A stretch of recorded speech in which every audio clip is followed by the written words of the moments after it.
Claro, y nosotros pues encantados, ¿verdad?, de compartir la palabra de Dios, más que nada sobre toda la información que podemos ahorita vertir, ¿verdad?, de las Sagradas Escrituras, porque impresionante la forma como vamos a descubrir poco a poco el cumplimiento y las promesas de Dios, no solamente en el mundo, sino también en nuestras vidas personales a través de la Biblia. Así es. Doctor, bueno, este tema de los aranceles, ahora con la nueva presidencia allá en los Estados Unidos, como que se han agitado mucho los aires políticos, económicos, hay mucha información que uno escucha y creo que está muy sesgada a lo que es la posición de cada uno política. Pero esto de los aranceles y todo esto, ¿cómo lo ve usted? Pues muy buena pregunta, Jonás, porque volvemos otra vez, ¿verdad?, a darle gracias a Dios por programas de esta índole en la que podemos propagar y convertir, Señor, las mala información que existe en el mundo en lo que es la realidad. Y pues ahorita lo más importante que podemos nosotros comprender como cristianos es que el mundo está dividido de una forma completamente clara, de una forma radical, de una forma tangentemente se ha dedicado el mundo a poder proclamar esta división. ¿De qué forma encontramos esta división? Bueno, por un lado tenemos al occidente y al oriente, pero es importante que sepamos que ahorita el mundo entero, estoy repitiendo, sin ninguna exageración, el 80-90% del mundo es globalista.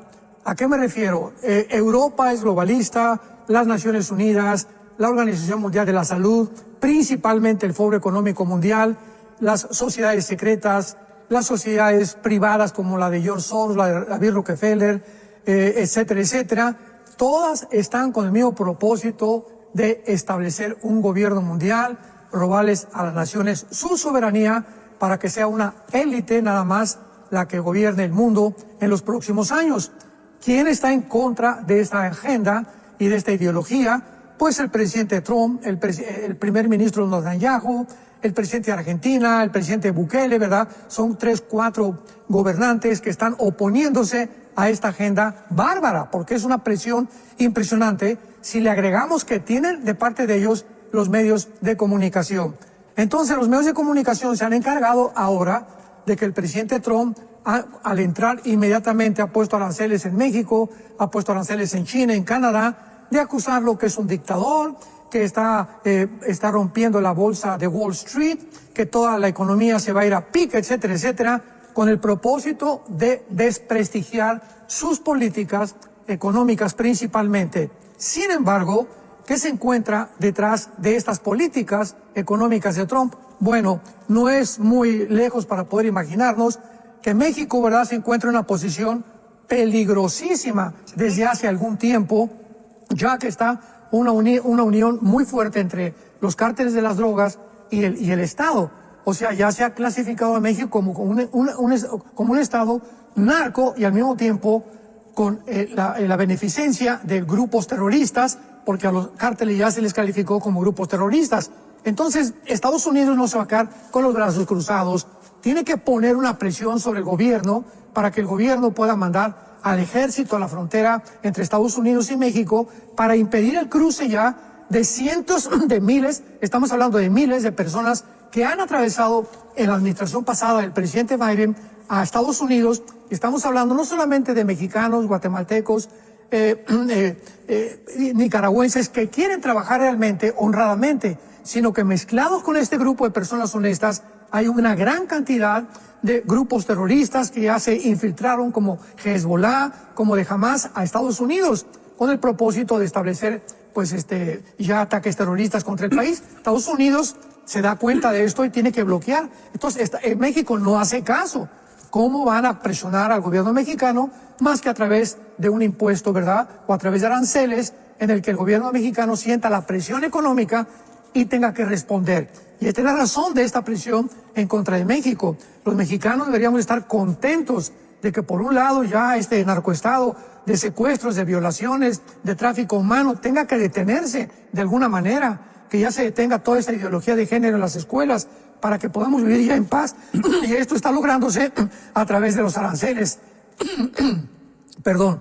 Y de la misma forma sucede con Canadá, sucede con China, con una presión de China en la que ya ha impuesto, ¿verdad?, su comercio a nivel internacional, y pues Estados Unidos no puede permitir, como una nación nacionalista y patriótica, que otra nación tenga todo el control del comercio norteamericano. Entonces es lógico que Estados Unidos tenga que tener a China.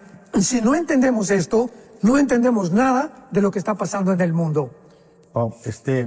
Digamos, yo no sé si esta posición, este deseo globalista, ¿verdad?, si es algo jamás puedan alcanzar. Me parece que no, porque digamos, hay una diferencia tan grande entre las diferentes partes del mundo. Yo quisiera ver países árabes, países como China, India y tantos otros lugares donde las costumbres, la cultura es tan diferente, intentar llevar a un globalismo. No sé, me parece que va a ser un intento fallido. Sí es muy fuerte, no tanto en la gente. Yo creo que la gente no, cuando entiende que nos van a querer imponer a los diferentes países qué es lo que tenemos que hacer, y etcétera, etcétera, los países se rebelan. Está mucho, sí, como usted lo dice, pero a nivel ya de gobierno, a nivel político, a nivel de las Naciones Unidas. Pero ¿usted ve que ese globalismo va a llegar a tener éxito o no?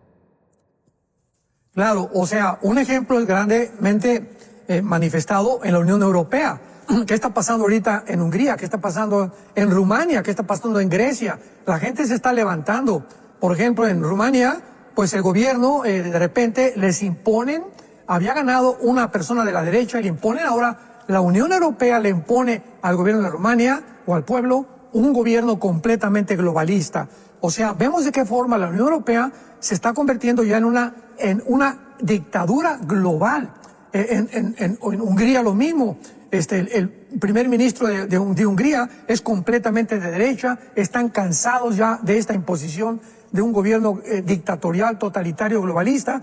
Y en Grecia, unas revoluciones y un levantamiento de la gente hace algunos días. Entonces vemos de qué forma esta agenda, de una forma obligatoria, como lo hicieron en la pasada pandemia, se está tratando de controlar al mundo, y el mundo está completamente dormido sin darnos cuenta qué se encuentra detrás de este movimiento. Ni tampoco el mundo comprende, los que están en contra, para detener este globalismo, lo que está de por medio.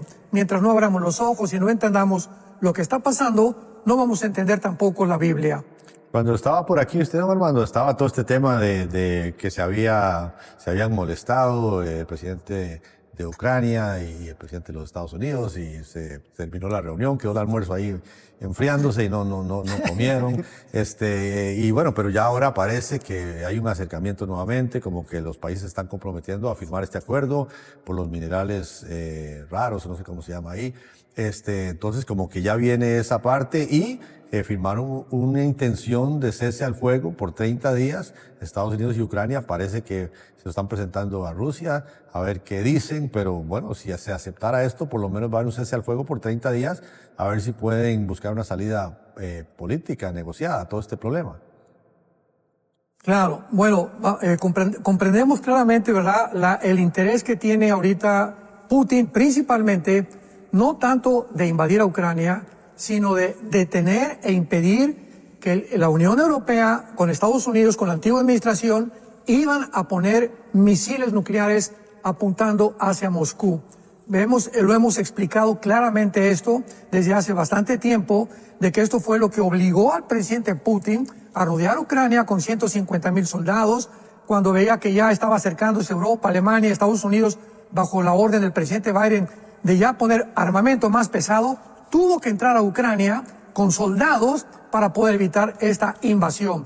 No de Rusia, sino de la Unión Europea y de Estados Unidos en Ucrania. En primer lugar, Ucrania no pertenece a la OTAN, que es el ejército de Europa. Así que no tenía ninguna justificación más que la presión de Estados Unidos. El presidente Biden se hace a un lado, entra el presidente Trump, y lo primero que hace es tratar de un cese al fuego en Ucrania, para que mientras los ucranianos tengan tiempo de pensar en un plebiscito para una nueva votación, Rusia también tenga tiempo de pensar de que también están muriendo miles de soldados de ambos bandos. Entonces ahora el problema se complicó con Siria, porque Siria, sabemos que hace algunas semanas fue tomada completamente por grupos rebeldes que pertenecían a Al Qaeda, que pertenecían a ISIS, Y ahorita Siria es un conflicto, podríamos decir, intercultural, ¿verdad? De grupos terroristas, porque están terroristas que pertenecieron a Al-Qaeda, a ISIS, están los kurdos que son enemigos de Turquía, están los druidas y los drusos que están ahorita del lado de Israel y protegidos por Estados Unidos en el sur. Entonces tenemos a Siria en esta componente geográfico. Del lado de la costa está el puerto de Tartus, que lo perdió Rusia. Esto es importante. Era el único puerto que Rusia tenía hacia el mar Mediterráneo. Y perdió Rusia un punto estratégico importantísimo. En el sur están los drusos, que es un grupo minoritario, que aunque son musulmanes no están de acuerdo con el Islam radical. En el norte están los kurdos, que están tratando de apropiarse el petróleo de Siria, y Turquía tratando de impedirlo, y los grupos rebeldes a el presidente Assad, porque también Assad tuvo un grupo de participantes que se llamaban alawitas. Este grupo o esta secta de personas en Siria que están tratando ahorita de defender el lado de Damasco y de Alepo, están siendo sacrificados. Han matado ya más de 8,000 cristianos, alawitas y kurdos principalmente, porque Turquía quiere completamente gobernar Siria. Muy bien. Viendo este panorama, entonces tenemos a Siria, que está tratando de ser controlado por Turquía, por el otro lado Rusia, que aparentemente eran amigos Turquía y Rusia, y ahorita Turquía no tiene ningún problema porque Turquía pertenece a la OTAN. Entonces ahorita Turquía, el presidente Erdogan, se envalentonó de que la OTAN lo va a proteger, y cualquier problema que entre con Estados Unidos, entra a Europa también. Pero esto bíblicamente va a tener que deshacerse. Entonces ahora hicieron un convenio y Trump le dice al presidente Putin, mira, déjame entrar a Gaza porque Estados Unidos el propósito es quedarse en Gaza, y yo te voy a dejar que se pare la guerra en Ucrania, que puedas volver a reanudar otra vez a tus soldados, que se vuelvan otra vez a pensar y a poder componerse las cosas un poco, y permitir que Ucrania ahorita con el tiempo no sea un problema para ti. Entonces hay un convenio entre Estados Unidos y entre Rusia en el que Putin le dice a Trump, ok, no me intervengo, toma Gaza. Trump le dice a Putin, bueno, voy a tratar de impedir que siga la guerra para para tu conveniencia. Y son intereses políticos y económicos todos estos matrimonios tóxicos que se llevan a cabo. Entonces vemos ahorita que las fichas se están moviendo de diferentes formas, y la complicación y lo que va a suceder, la Biblia claramente nos lo profetiza y nos los anticipa con cientos de siglos que los profetas hebreos lo escribieron en el Antiguo Testamento. Y justamente la temática que el pastor Alducin quiere compartir el día de hoy, de hecho ya yo hice, como siempre lo digo, el ejercicio para poder descargar el documento hablando acerca de la importancia de las profecías bíblicas, justamente lo que acaba de mencionar el pastor Alducin. Así que usted puede ir, ya sabe, al número +1 469-781-1000, el contacto de WhatsApp de enlace, que ya usted lo debe tener ahí, y usted abre ahí descargas en el menú, y la primera opción que aparece, profecías bíblicas, ese ya está. Para que usted lo tenga ahí, ya yo lo abrí, ya lo descargué, ya lo tengo incluso aquí, ya lo pasé a la computadora. Y eso usted lo puede compartir con amigos, con compañeros, y tomar toda la información, porque viene mucho texto bíblico que usted lo puede estudiar, cotejar con otros, porque está muy lindo el tema, la importancia de las profecías bíblicas, pastor Alducin, porque usted acaba de mencionar esto, ¿verdad? De pronto parece como que lo que está pasando en el mundo y la Biblia no tuviera nada que ver. Pero el análisis que usted hace, yo creo que sí, muchas de estas cosas, porque hay un hilo conductor, ¿verdad? Porque a Dios no lo toma nada de estas cosas por sorpresa, y qué bonito saber que en la palabra también se expresa mucho de lo que estamos conversando el día de hoy. Pastor Alducin. Claro, recordemos algo que es muy importante. La tercera parte de la Biblia, el 30% de las escrituras son de origen profético, la tercera parte. O sea, si el Espíritu Santo ha puesto este énfasis en que nosotros, los que hemos sido bautizados por el Espíritu Santo, los que seguimos a Jesucristo, los que hemos sido iluminados acerca de la dimensión espiritual que nos rodea, no ponemos atención en las profecías, pues vamos a perdernos completamente en cuanto a la brújula que Dios quiere que tengamos para poder entender lo que está pasando en el mundo. Imaginémonos, ¿verdad?, una Biblia sin profecías, y supongamos que Dios no nos haya decidido no comunicarnos nada acerca de que Jesucristo va a regresar, de que hay una victoria final del bien contra el mal, de nuestro futuro eterno en esta vida y en la otra. Si Dios nos hubiera dejado sin profecías, no tendríamos absolutamente ninguna idea de lo que el mundo le espera. Más que una vida sin esperanza, sin propósito, el mundo no cabe duda que va en una espiral de decadencia, de corrupción, y viviríamos una vida, vuelvo a repetir, donde, como dice Pablo en su primera carta a los Corintios 15:32, si en esta vida solamente esperamos y no tenemos nada para el futuro, comamos y bebamos, o sea, igual que los animales. Sin embargo, a Dios le ha placido en su soberanía abrirnos el entendimiento, como el libro del Apocalipsis, que comience el libro del Apocalipsis diciendo: dichosos, felices aquellos que tienen la oportunidad de leer y entender las profecías de este libro, porque el tiempo está cerca. O sea, el propósito de Dios es que nosotros estemos al tanto, que sepamos lo que se viene, que veamos cómo se van a desarrollar los acontecimientos, tanto en el continente americano, europeo, africano, Medio Oriente principalmente, para que estemos alertas, para que podamos orar con propósito, saber por quién orar, cómo orar y las veces que tenemos que suplicarle a Dios su favor y su cuidado sobre nuestras vidas. Y por eso el apóstol Pedro, en su segunda carta, capítulo 1, escribió en el versículo 19. Dice el apóstol Pedro: tenemos la palabra profética más segura. O sea, qué importante que Pedro le esté dando a las profecías, diciendo que es una seguridad absoluta cuando venimos al tema profético de la Biblia. Y dice Pedro: a lo cual haríamos bien en estar atentos como una antorcha que alumbra en lugar oscuro. Si ha habido alguna oscuridad, si ha habido alguna incertidumbre, si ha habido alguna confusión en el mundo, como existe actualmente, no se podría comparar con ninguna época del pasado. No cabe duda que estamos en una época de tecnología, inteligencia artificial, una genética impresionante. El mundo está tratando de llegar a un punto en el que el ser humano puede ser desarrollado a ser un Dios, sacando a Dios de la ecuación. Nunca había tanta importancia de ponerle atención a las profecías bíblicas. Esta es la razón por la cual en el siglo pasado, el siglo XX, se comenzó a hablar con más énfasis acerca, por ejemplo, del rapto de la iglesia. Mucha gente dice: oye, pero ¿por qué hace un siglo o 2 siglos el rapto? Porque a Dios no le interesaba. Dios nos va revelando la profecía y nos va dando luz en el interés en el que tenemos que poner nosotros en la Biblia de acuerdo a las circunstancias que nos están rodeando. Pero como en la época pasada se cumplió la profecía de Daniel 12:4, donde el conocimiento iba a aumentar, se le profetizó a Daniel, en los últimos tiempos va a aumentar el conocimiento, es lógico que esta época llegó ya y entonces tenemos que abrir más el entendimiento mediante el Espíritu Santo para entender qué es el conocimiento que Dios quiere que tengamos relacionado con la época que estamos viviendo. Entonces la profecía, dice Pedro, es una antorcha, no es una vela, no es un cerillo, es una antorcha la que tenemos ahorita al poner atención a las profecías, hasta que el día esclarezca y salga en la mañana el lucero de nuestros corazones, que es Jesucristo. Entonces, hasta que venga Jesucristo, por el amor de Dios, levantemos nosotros nuestra cabeza,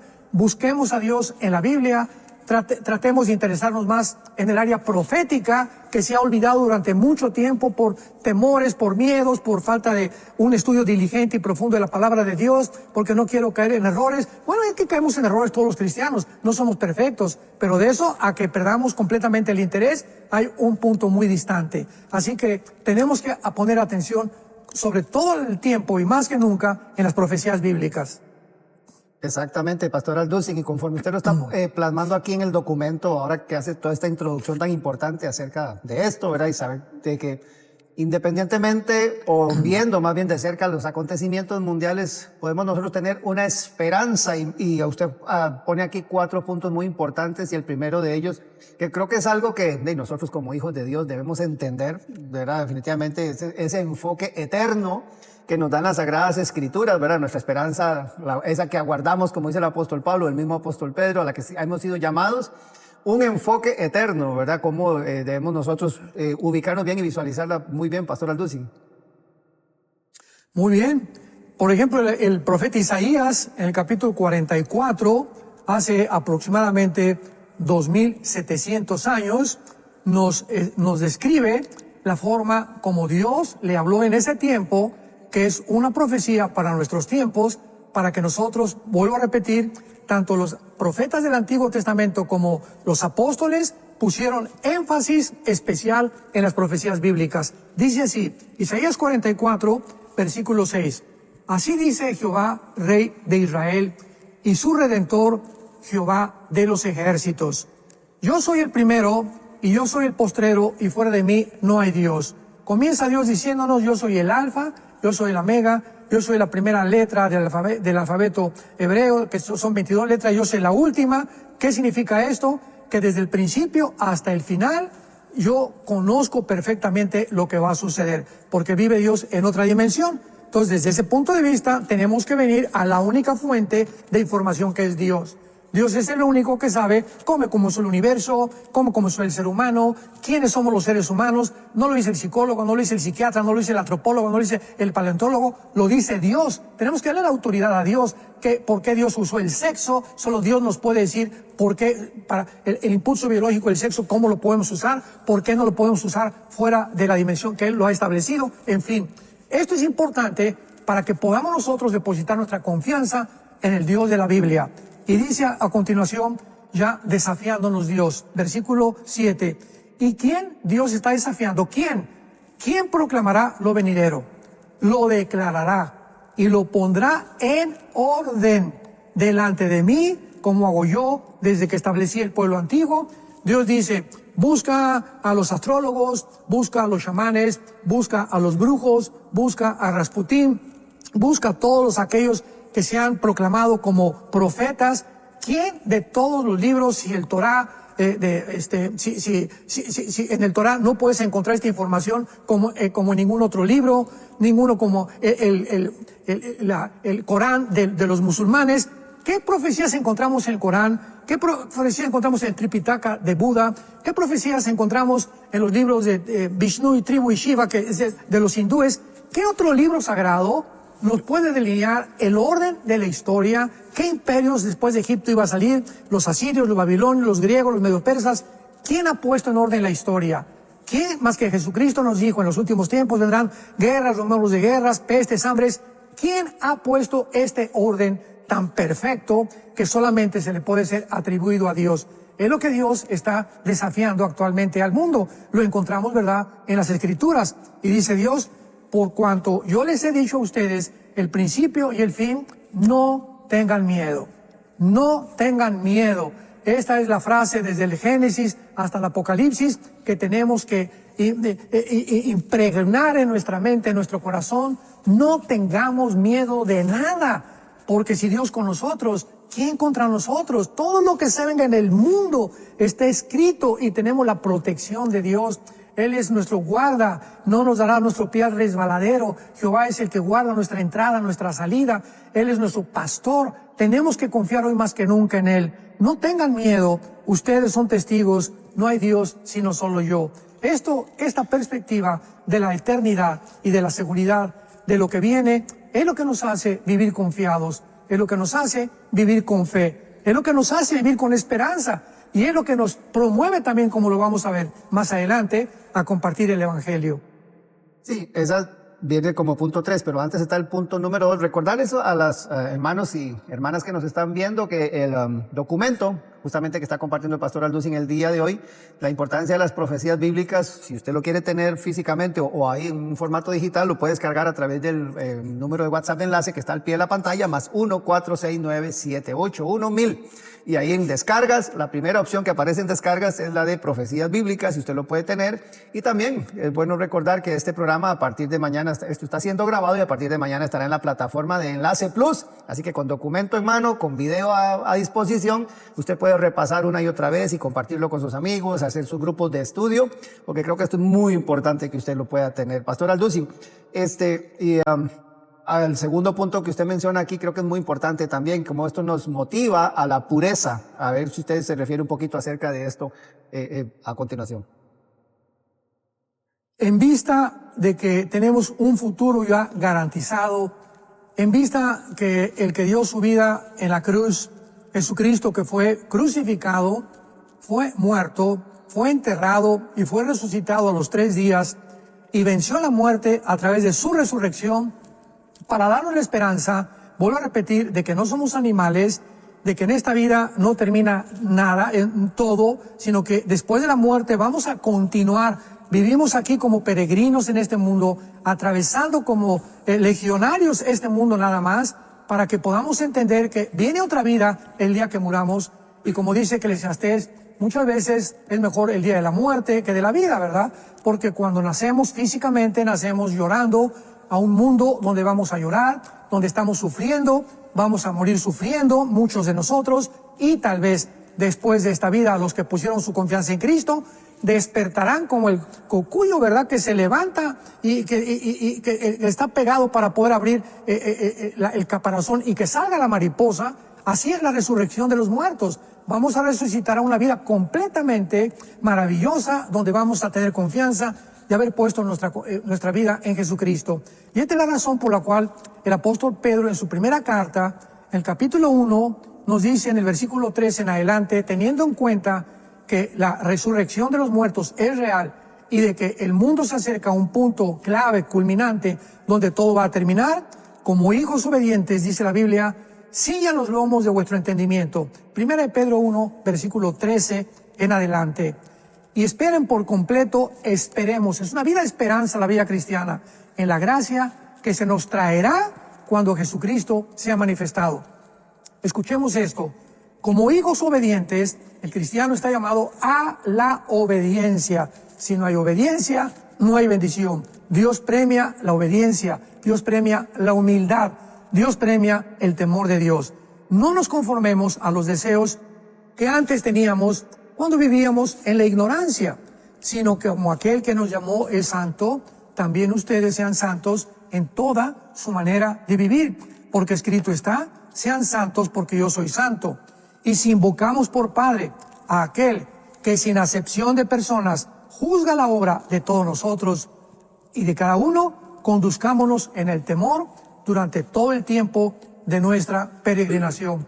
Mientras nosotros esperamos la preciosa venida de Cristo, tenemos que ser obedientes, tenemos que ser santos y tenemos, como dice primera de Juan capítulo 3, versículo 3, el que tiene esta esperanza realmente se purifica a sí mismo como Él es puro.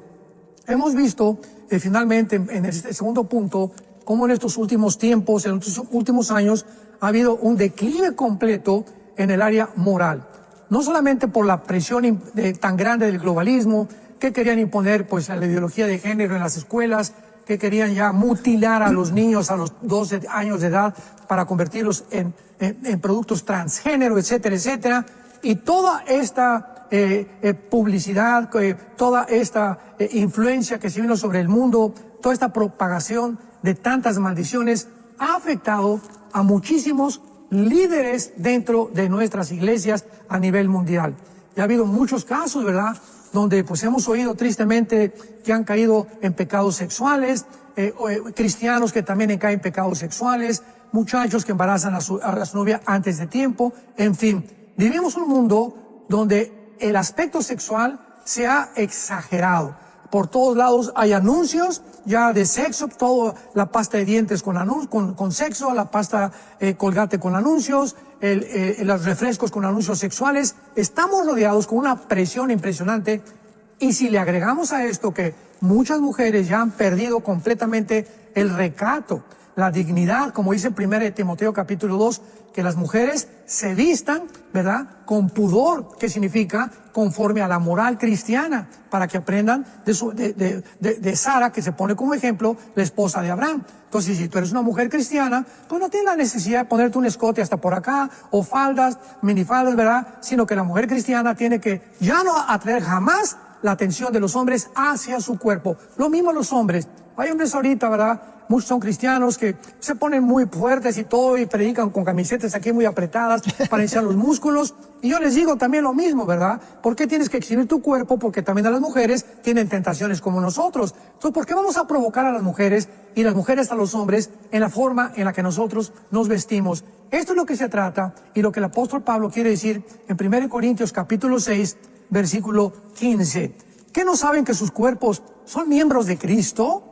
Nuestro cuerpo le pertenece a Jesús y mi cuerpo es el templo, escucha, el templo del Espíritu Santo. Quitaré los miembros de Cristo y los haré miembros de una ramera, de ninguna manera. ¿O qué no saben que el que se une con una ramera es un cuerpo con ella? Porque dice, los dos serán una sola carne, pero el que se une al Señor, un espíritu es con él.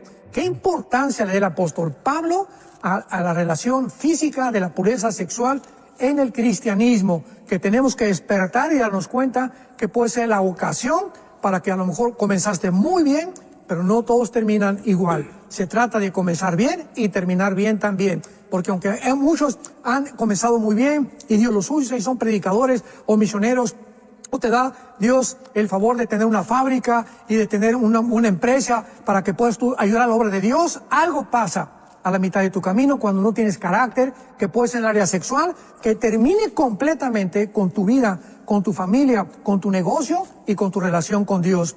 Y dice Pablo, por esta razón, huyan de la fornicación. ¿Qué significa la fornicación? Cualquier pecado que no sea que sea sexual fuera del matrimonio. Fornicar es el homosexualismo, el lesbianismo, el bestialismo, la pedofilia, todo uso del sexo, escuchemos. Cualquier uso del sexo fuera de la dimensión del matrimonio se llama fornicar. Entonces, el sexo que Dios nos dio es única y exclusivamente para ser usado dentro del matrimonio. Fuera del matrimonio, cuídate, porque es un pecado que dice la Biblia, cualquier otro pecado que el hombre cometa está fuera del cuerpo, mas el que fornica contra su propio cuerpo peca. Así que la pureza es una de las realidades que tenemos que abrazar con todo nuestro corazón en la vista de la eternidad y de las profecías que se van a cumplir. Y entonces el punto 3, Pastor Aldo, sin que usted ahora mencionaba, se vuelve preponderante, ¿verdad? En toda esa que usted nos está mencionando.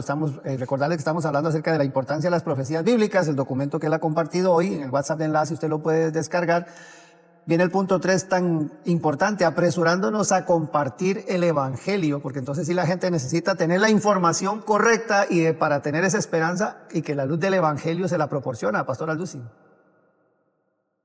Por naturaleza, todos los seres humanos somos cobardes, así por naturaleza somos cobardes. Y antes de Cristo, ¿verdad? Casi siempre la tendencia de todos nosotros como humanos era agradar a los demás. En la escuela los niños quieren agradar a los que hacen un grupito, en la secundaria también, siempre queremos agradar conforme a la mayoría. Queremos muchas veces agradar a la familia, aunque la familia esté equivocada con otras ideas, pero siempre buscamos amigos o personas donde va la mayoría. Pero cuando venimos a Cristo, Dios, sabiendo, Él nos creó, que por naturaleza somos cobardes, nos envió al Espíritu Santo. Hechos 1, versículo 8. Y recibirán, ¿qué cosa? Poder. O sea, sin el Espíritu Santo no tenemos poder. ¿Poder para qué? ¿Por qué nos infundió Dios a su Espíritu? Para que pudiéramos tener un poder de hablar de Él, de hablar de Cristo, de lo que Él hizo en la cruz del Calvario, de la historia de amor más grande jamás contada. Esta es la razón por la cual Jesús dice, recibirán poder y me serán testigos. Una vez que sabemos que la Biblia nos muestra que el mundo se acerca al punto donde nos acerca, hoy como nunca jamás tenemos otra vez que regresar al evangelismo, a ganar las almas, a ser testigos de Cristo. El que gana almas, dice Salomón en Proverbios, es sabio. Entonces, este impulso del Espíritu Santo que nos mueve a ganar las almas, tenemos que usarlo. Yo quiero hacerte una pregunta, y muchas veces lo hago esto públicamente y le digo a la gente, no vayan a levantar la mano, solamente les quiero preguntar, ¿cuántos de ustedes, sin que levanten la mano, cuántos de ustedes, desde que se convirtieron, han ganado un alma para Jesucristo? ¿Cuántos de ustedes, desde que se convirtieron, a cuántas almas, a cuántos amigos, amigas, personas en tu trabajo, en donde quiera que tú estés, les has hablado de Jesucristo. Comiendo en la mesa al mesero que te sirve, en el elevador, el elevadorista que te lleva a otros pisos en el hotel, en el avión, la persona que va junto contigo, en el camión, en la escuela, en tu trabajo, en tu bufete jurídico, en el consultorio médico, cuando tienes oportunidad. ¿Cuántas veces nosotros pasamos por el mundo como si nosotros no conociéramos el mensaje de Jesucristo? ¿Por qué? Por temor. ¿Qué dirá la gente? ¿Me van a criticar? ¿Cuántos de nosotros en Navidad? Un momento, por favor, familia, me dan oportunidad en 2 minutos de darles un mensaje. Quiero decirles que hace muchos años ustedes me conocían, yo era borracho, parrandero, jugador, y ahora he conocido a Jesucristo. Él entró en mi vida y me ha cambiado. Es lo único que les quiero decir. He descubierto que Cristo es real. Este es el mensaje que tú puedes dar. Simplemente quiero que sepas que descubrí que Jesús vive y que está en mi corazón. ¿Quieres saber más? Te llevo a mi iglesia, te invito a la iglesia para que puedas conocerlo más a través de estudios bíblicos.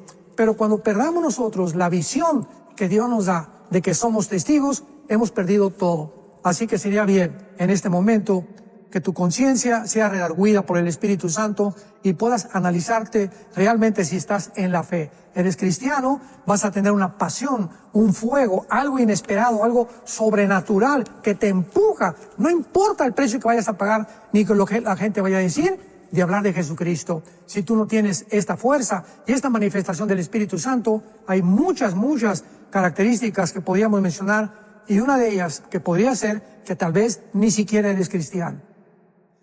Y ahí desde el punto 4, Pastor Alducin, bueno, y con lo que usted está diciendo, ahora que agradecemos al Señor por la oportunidad de medios como Enlace Plus y nuestras redes sociales, donde está siendo transmitido esto también, de que usted pueda encontrar una luz de esperanza a través del mensaje que estamos proclamando todos los días, 24/7, y a través de la plataforma Enlace Plus de forma exponencial también, para que puedas encontrarte con Jesús, para que no puedas decir, nadie me lo dijo, sino que puedas tener ahí una luz de esperanza. Y el punto 4, Pastor Alducin, de este documento que usted nos ha compartido hoy, habla acerca de descansar en la soberanía de Dios.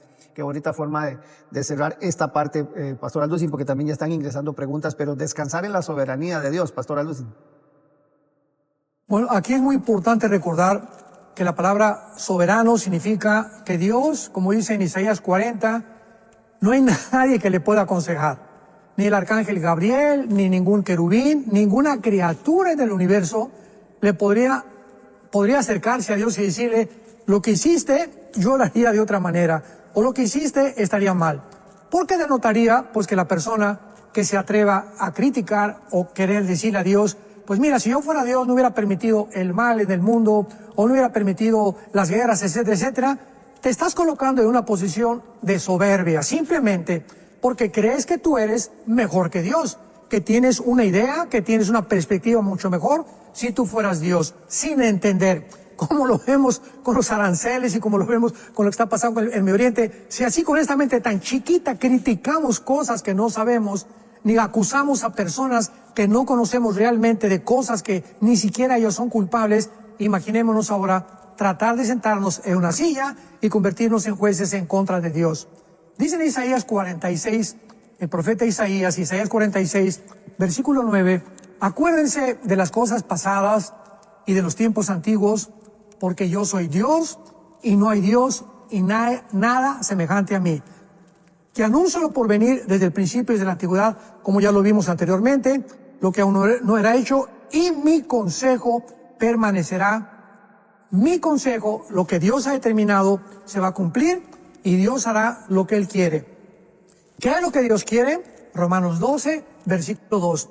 Alguno de ustedes esta mañana está preguntando, ¿qué querrá Dios para mi vida? Que yo sea predicador, o que sea misionero, que sea médico, que me case con fulano, me case con mengano, etcétera, etcétera. Todos nosotros que anhelamos conocer la voluntad de Dios y sabiendo que Él es soberano y que está al control de todo, dice Romanos 12:2, que cuando comencemos a cambiar nuestra manera de pensar, cuando le demos más importancia a las profecías bíblicas, cuando pasemos más tiempo con la Biblia y en oración, Dios hasta entonces y no antes nos revelará su voluntad, que es buena, o sea, te va a gustar, es agradable. Dios no hace nada en contra de algo que nosotros no querramos hacer, y su voluntad es perfecta, buena, agradable y perfecta. Dentro de la soberanía de Dios podemos descansar, que Dios quiere lo mejor para nosotros, quiere algo bueno, como dice Jeremías 11 también. Mis pensamientos para ustedes, versículo 29, son para el bien, para darles el fin que yo deseo. Pero lo que impide esto es nuestra desobediencia, ir en contra y la rebelión en contra de Dios, no estudiar la Biblia y no descansar en sus promesas.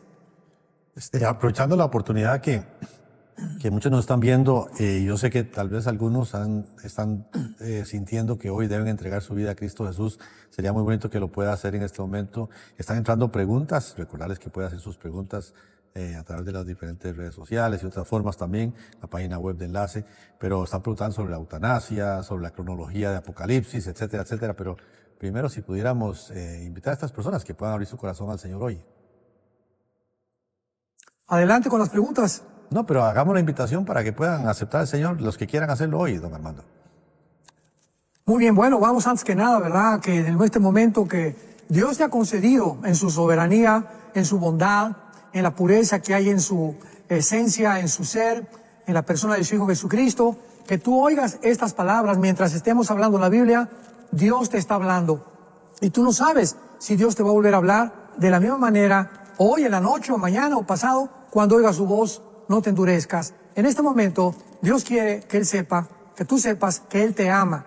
Que Él te ama. ¿Cómo podríamos saber que Dios nos ama? Bueno, a través de abrir sus brazos en una cruz y decirnos, los amo. Ahí en la cruz, Dios nos estaba diciendo, los amo. Vean lo que puedo, lo que estoy dispuesto a hacer por ustedes, lo que hice por ustedes, para que comprendan este amor que es eterno. Dios te ama, pero tus pecados han impedido que tú puedas tener comunión con Dios. Cristo interviene, viene al mundo, abre sus brazos en la cruz y paga por tus pecados y paga por mis pecados, para que nosotros ahí comprendamos que siendo merecedores de la condenación eterna y del infierno, alguien paga en nuestro lugar. Esto se llama gracia, y la palabra gracia no aparece en ninguna de las religiones del mundo, más que solamente dentro del cristianismo.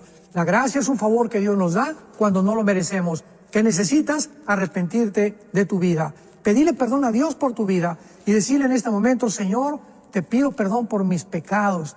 Creo que realmente te he ofendido con la clase de vida que estoy llevando, pero creo que en esa cruz tú pagaste con tu sangre preciosa por mis pecados y que ahora yo te recibo porque creo que esa sangre es el antídoto, es la medicina, es tu vida misma, Jesús, que entra en mi vida para poder tu Padre verme ahora a los ojos de tu Hijo y ya no ver mis pecados. Te recibo como mi Señor y como mi Salvador, porque creo que a los 3 días resucitaste a los muertos y tengo ahora como destino y promesa la vida eterna. En el nombre de Jesús te doy las gracias, Señor. Amén. Amén. Muchas gracias, doctora Dussin. Sé que muchas personas el día de hoy han hecho esta invitación al Señor para entrar a su corazón. Cuéntele a alguien, cuéntele a algún hermano, familiar, cristiano que usted tenga, diga lo que ha hecho el día de hoy y que empiecen a ayudarle en este nuevo caminar en el Señor y leer la Biblia. Bueno, pregunta aquí, vamos a ver, ya la moví aquí, Norma, desde Venezuela. Pastor Aldussin, necesito que me explique sobre las personas que deciden morir a través de la eutanasia. ¿Están pecando contra Dios? ¿Qué piensa usted de la eutanasia? Bueno, la eutanasia es uno de los problemas morales y de carácter ético que más controversias han despertado. Y hay algunos casos de la eutanasia como el que voy a presentar, por ejemplo. Una persona ha sido desahuciada ya por la medicina, está conectada con tubos y esta persona no puede decidir. Así que es importante porque en la pregunta me dices que si alguien decide quitarse la vida, aunque ese es otro caso, pero voy a presentar este caso donde una persona, algún pariente tuyo, está conectado con tubos y entonces ustedes llegan al hospital y el médico les dice, no hay absolutamente ningún remedio, no hay ninguna medicina, lo podemos mantener con vida artificialmente. Y el médico le pregunta a la familia si ellos quieren dejarlo, que lo sigan manteniendo artificialmente, lo que les va a costar una fortuna de dinero, ¿verdad? O simplemente, bueno, pues desconéctenlo y, ¿verdad? Si es cristiano, para nosotros el vivir es Cristo y el morir es una ganancia. Entonces, esta familia tendría la responsabilidad delante de Dios de tomar esa decisión. Ahora, muy bien, no el muerto, ¿verdad? O el paciente, sino la familia. En el otro caso, cuando una persona ya anticipadamente, porque ahora esto ya está de moda en Europa, se están preparando para morir, se meten en cajas donde ya les absorben completamente el oxígeno y mueren de una forma deliberada. Es completamente en contra de la palabra de Dios, porque el único que tiene derecho para nuestra vida es Dios. Así que yo no puedo de ninguna manera buscar la manera de privarme la vida si no es a través de la voluntad de Dios. Entonces el suicidio, ¿verdad?, de una forma premeditada no es permitido por Dios y es pecado delante de Dios. Dice aquí Jairo Herrera desde Colombia, Pastor Alducin, la Biblia habla acerca del meteoro que está mencionando la NASA. ¿Sabe usted algo al respecto? Ahora, sí, con mucho gusto. Ahora, antes de esto, para que no quede pendiente un hilito, hay personas que pueden decir, bueno, es que me puedo suicidar con una pistola, como hay muchachas en Nueva York que le iban a violar a una muchacha, un caso de 17 años, una negrita, que llegaron unos pandilleros y la iban a violar, y ella agarró una botella, la rompió y se abrió completamente el estómago. Prefirió ella quitarse la vida a que la violaran. En este caso, solamente Dios es el único que puede, como dice Romanos 2:24, juzgar la condición de la conciencia. O como los judíos en Masada, sabemos la historia de Masada, que ya los judíos estaban rodeados sitiados por los romanos y prefirieron quitarse la vida a todos antes que los romanos subieran y abusaran de sus mujeres y los mataran a ellos. Entonces hay estas condiciones en las que solamente Dios puede intervenir y saber si es o no realmente lo que cometieron pecado o no cometieron pecado, y si lo dejamos simplemente a Dios. Nosotros no somos jueces. Muy bien.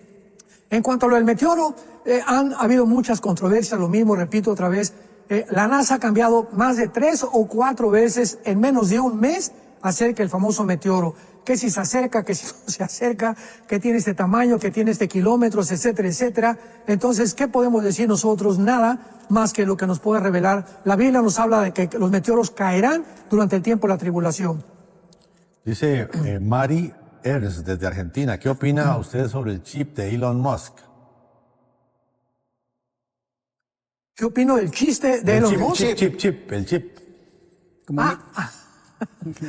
Del chip, ok, sí, ¿verdad? Él desarrolló una técnica, bueno, él financió, él no lo hizo él, una técnica a través de la cual podrían introducirse un chip al cerebro para tratar de cambiar los pensamientos o las emociones del ser humano, lo cual es completamente antibíblico también, ¿verdad? Porque en ese momento pues estamos convirtiendo a los seres humanos en robots o en alguna especie de robot, privando al ser humano de la responsabilidad moral que Dios nos dio. Ahora sabemos claramente que Elon Musk no es cristiano. Hay muchas personas, o sea, creemos que un presidente puede ser cristiano, pero no necesariamente está rodeado en su gabinete de cristianos. Entonces hay muchísimas personas en los gabinetes de muchos presidentes cristianos en el mundo, que realmente son pocos, que no son cristianos. Entonces hay que orar por la salvación de Elon Musk, ¿verdad? Para que Dios le abra los ojos y él pueda, convirtiéndose a Cristo, ser un mayor benefactor del gobierno y del gabinete de Estados Unidos. Ok, nos quedan un par de minutos. Pastor Alducin, pregunta aquí, Sadil Lara de Estados Unidos. Quiero saber si el libro de Apocalipsis está en orden cronológico. ¿Usted cómo lo visualiza, Pastor Alducin? No, el Apocalipsis no se encuentra en orden cronológico, sino que es un orden completamente alterado que Dios nos los da a nosotros para que podamos nosotros, a través del estudio, ponerlo en orden. Por ejemplo, les voy a dar rápidamente un ejemplo. La Biblia menciona la bestia que sube del abismo en el capítulo 11, versículo 7 del Apocalipsis. Y después en el capítulo 13 nos habla que la bestia sube del mar. Entonces se adelanta en el capítulo 11 claramente la bestia del abismo, cuando hasta el capítulo 13 aparece gobernando el anticristo. Otro ejemplo, en el capítulo 13 aparece el anticristo gobernando la tierra, y 4 o 5 capítulos después, en el capítulo 17, aparece la mujer, la ramera, dominando al anticristo, cuando ya capítulos anteriores, capítulo 13, ya está gobernando el anticristo. Entonces vemos, ¿verdad?, que esto no está relacionado, no es cronológico. Otro ejemplo, en el libro del Génesis, el capítulo 9, el capítulo 10, y del Génesis no son cronológicos. El capítulo 9, el capítulo 10 del Génesis aparecen las 70 naciones que fueron el resultado de la confusión del capítulo 11 de la Torre de Babel, y las ponen antes cuando el capítulo 11 comienza apenas la confusión de las lenguas. Entonces el capítulo 11 debería ser después del capítulo 11, el capítulo 10, después del capítulo 11 de Génesis, por lo cual tampoco está cronológicamente exacto. Y el capítulo 1 y el capítulo 2 de Génesis tampoco, ¿verdad? En el capítulo 1 Dios hace al hombre y la mujer y los hace que tengan dominio sobre toda la naturaleza, y hasta el capítulo 2 vemos que después de que Dios crea a Adán, crea a la mujer mucho tiempo después de Adán. ¿Por qué? Porque no está en orden cronológico. Eso es lo que necesitamos entender.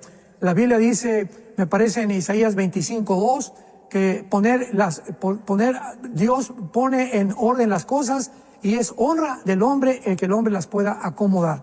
Dios se goza que nosotros usemos la inteligencia que nos ha dado espiritual para poder entender su palabra.